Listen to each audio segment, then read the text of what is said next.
You know, when you're just on a hot beach somewhere and you just experience that pure contentment within yourself, that is what you're aiming for within yoga.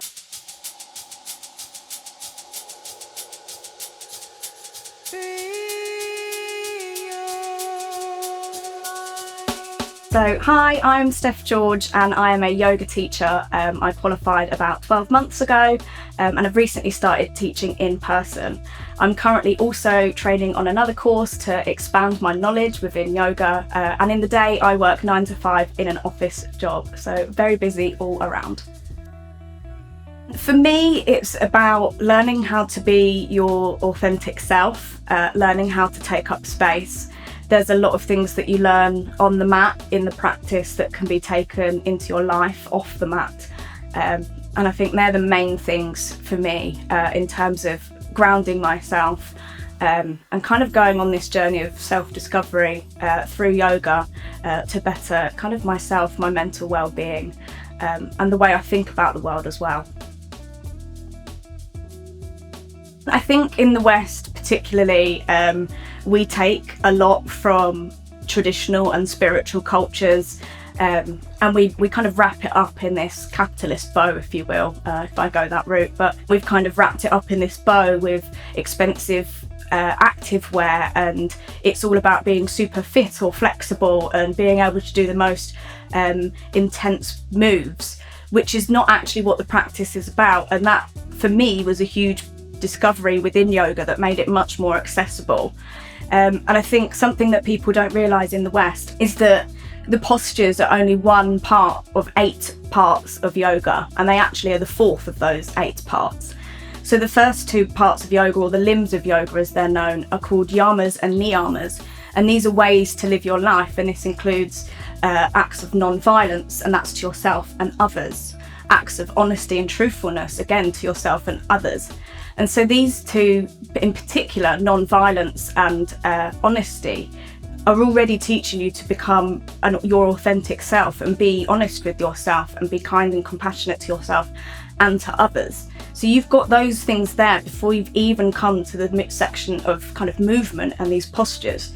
But ultimately these 8 limbs are all to get you to this place where you can sit in stillness and meditate and kind of reconnect with yourself and then kind of the earth around you, and find again this contentment and peacefulness. And that contentment is really the end goal. You may experience this in your life if you've ever gone to like a mountain and seen a beautiful view, or you know, when you're just on a hot beach somewhere and you just experience that pure contentment within yourself. That is what you're aiming for within yoga, and that is what you can get out of your practice and begin to experience even more so. You can bring that into your daily life and have that moment of contentment through anything that you're going through, whether that's a bad situation or a good situation. And that's really what it's all about. When it comes to like aligning your mind, yoga is an integral practice of mine for that. And this can begin from the asanas, the postures. For example, if you're doing balancing, this helps you with focus and concentration, but also in the ability and in the moment of balancing, you are having to be fully present. And this is another way of how you can kind of align your mind and refine that present and grounded moment, because you have to concentrate so much on what the mind and the body are doing at the same time. And this kind of connects as well to the chakras and also Maslow's hierarchy of needs. So the chakras is something that is kind of ancient philosophy, and in Hatha and Vinyasa yoga, which is what I've trained in, there are 7 of these, 7 main chakras that go from the base of the spine all the way up to the crown of the head. Now, these actually align weirdly with Maslow's hierarchy of needs, and this is ultimately that those that are at the base of the spine, which are the root and sacral chakra and the solar plexus, they are all about safety and security and groundedness. And then when you kind of get up to the middle section where you've got the heart chakra and the throat chakra, that's about connections and communication and how we interact with people and socialize. And then when you come to the top half where you've got the third eye chakra and the crown chakra, that is the contentment and that enlightenment section. That is when you have unity with other people and you kind of experience those connections on a much, much deeper level. And so you have this kind of corresponding balance between what has come from ancient Indian scriptures and what we've also kind of discovered in the Western world as well, and they line up. And I think that as well encompasses this idea of community and kind of oneness between everyone, that no matter what we've gone through in life, we've still found those kind of basic structures that everybody needs to find that contentment. So this is easy seat. This is one of the most common poses that you'll find within a yoga practice. And this is one of the key postures if you're looking to center your root chakra, which is your grounding chakra, to provide you with that support and connection with the earth. So any pose where you're making a connection with the earth, any standing or seated pose, is considered something to balance the root chakra. But easy pose is the main one because of that connection with the tailbone to the earth. So you can easily find any time in your day to ground yourself simply by coming into a seated position, and you can have your hands facing up or facing down. Sometimes for extra grounding, having your palms facing down on your knees can help. And then just shutting down the eyes and taking a few deep breaths.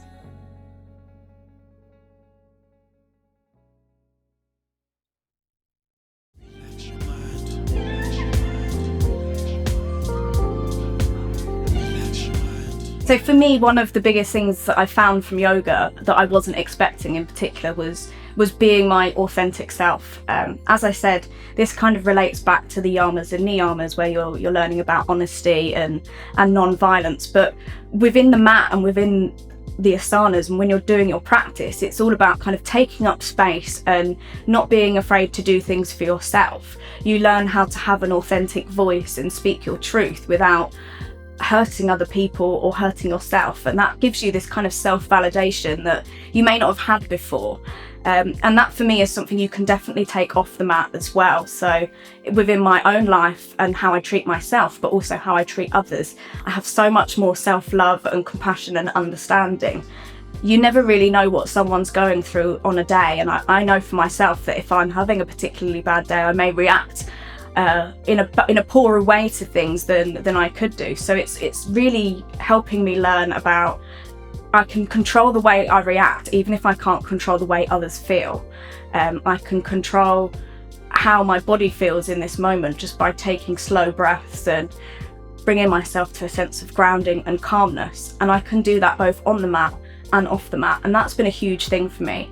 I've always felt that I have had to be put into a small box. I have to fit myself into this box, and that's not necessarily because of what others expect of me, but because of what I think others expect of me or expect me to be like. I've constantly shrunk myself down, and so something that's happened over the past few years and through teaching and also being a student is that I've completely learned to find that authentic voice, be myself, and if people don't like that, then that's okay, and that's up to them. We can't like everybody, we can't enjoy everybody's company, so find those people that lift you up, be your authentic self, surround yourself with people that have similar ideas and values for you, and from there on, the journey and the growth is going to be immense.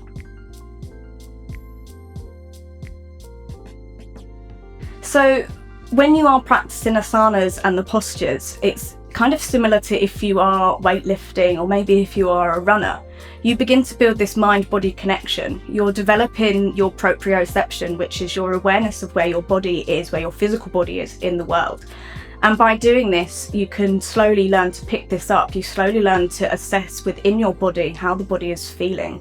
And with this mind-body connection, you can learn, oh, this feeling is anger or rage, or I'm holding tension here because of this reason. And that's when you can learn to begin to let go rather than holding on to those emotions. And that's the same thing that we can do with other people. When we realise that their reactions are just related to their emotions, we can find that connection with them as well, and again show them that compassion and even that forgiveness before anything has even kind of happened. And through that, I just think we'll just be living a much more positive life and sharing that much more positive energy.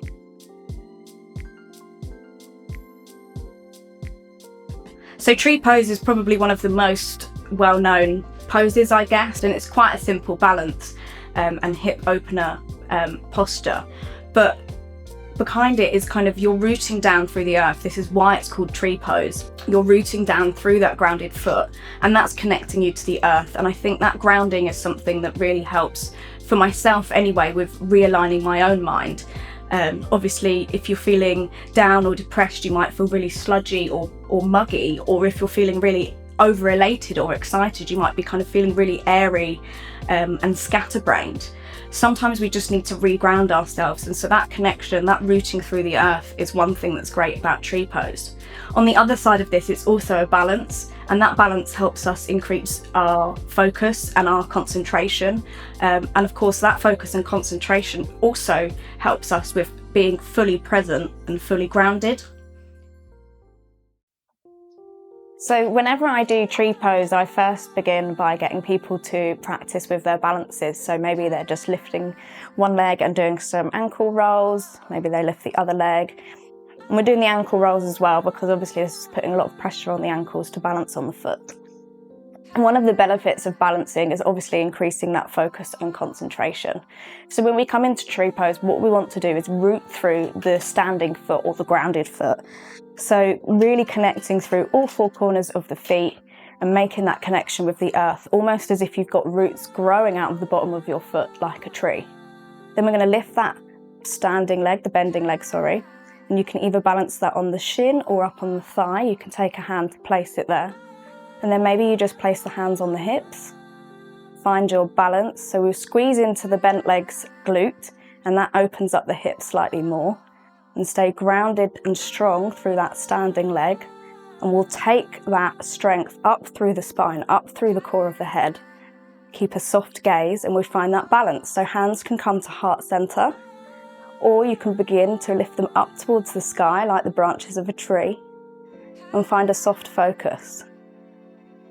And so we're reaching up with the upper body and grounding down through the lower body to find that balance, find that opposing movement and feeling.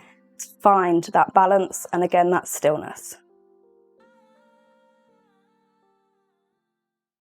Taking a moment to do balances and having that focus can really, again, cement that mind-body connection. You're really working on your proprioception and where your body is, and also your sense of balance. Balance changes for so many reasons every day as well. So tree pose can teach you about self-acceptance as you are and as you show up to the mat today. And this is something you can then take off the mat. If you can show up on the mat and maybe you're having a wobbly day and you find acceptance for that, maybe it's a hormonal thing, maybe it's a particularly hot day, maybe you have an ear infection even, that can affect your balance. All of those things we can learn and understand and have compassion and forgiveness again for. So those balances then help us to kind of remember that and re-encourage that, and then you kind of increase that neuroplasticity within your brain. So when you come off the mat, when you start making mistakes, or maybe you weren't as good as you were yesterday at something, it's just a reminder that that's absolutely okay.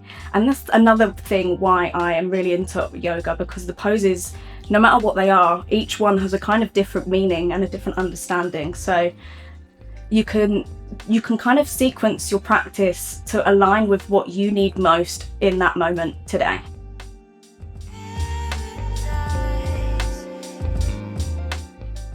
The final limb of yoga is enlightenment, or connection with the higher self. Whether that higher self is a god that you may believe in, or whether it's your soul or your kind of your higher self with a capital S, that changes depending on who you are, but that's what that enlightenment is.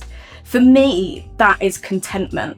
I think we strive so hard for happiness and joy in this life, but actually what we really need as humans is contentment and peace. Happiness is obviously an amazing emotion, but it is also a reaction emotion. It's not just stillness and calm. And I think for me, that's where the end goal of yoga is. It's finding that contentment in whatever is going on in your life or in that very moment. If you want more information on yoga, yoga postures or yoga philosophy, then you can find more on my videos on Instagram at yogaxsg.